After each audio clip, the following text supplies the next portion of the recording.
Okay, so I have a curiosity kill the cat here. I'm doing a brake job on my 18 F-150. It's got about 27,000 miles on it. And let's see here. So surprisingly, my front brake pads are fine. They've still got plenty of life left. And these are the front brake pads. I did buy a new set. Didn't know if I was going to need them. I figured might as well have them anyway since I'm going to do the brakes. I usually like to do all the way around, but I've got like still half of this pad left, which is still a good chunk for the fronts.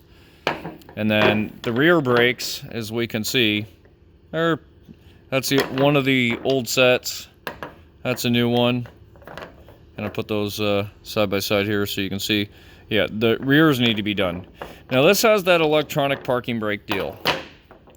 So you got to release the electronic parking brake before you start working on these, etc. There's a procedure for that. I'm not going to go over it. There's another video on YouTube. Maybe I'll link it if you really want to know about that. But my conundrum is, okay, so these are the front brake pads. You got all that surface area on the front brake pads, right? And they pretty much about used most of the backing plate for the brake pad material. Why, on the rear brake pads, do they leave out about a good third of the brake pad? And they just give you this small little square. Why not do the same thing as this front pad? I mean, more surface area in a brake pad means better stopping power. Now, I'm assuming this thing's doing more to the rear because it's chewing my rears up faster than it is the fronts.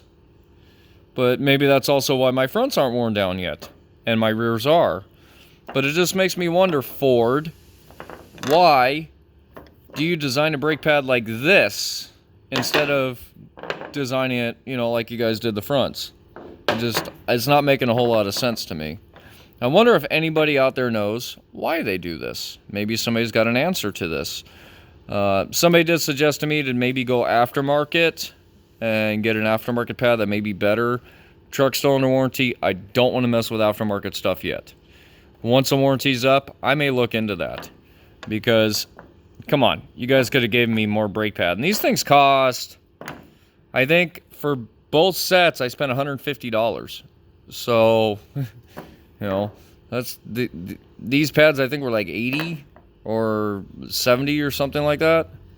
And these were like 80. I remember, yeah, I think these are like 80 something. These are a little cheaper, but it's not making a whole lot of sense to me why you would do that on a brake pad. Why you would just mill out. And they had the pad there. They milled it out. Maybe heat dissipation, but I mean, come on. Really? So, this is more of a question for you guys out there. If anybody knows why they do this, I'm curious to know. Please remember to like, comment, subscribe. Thanks for watching.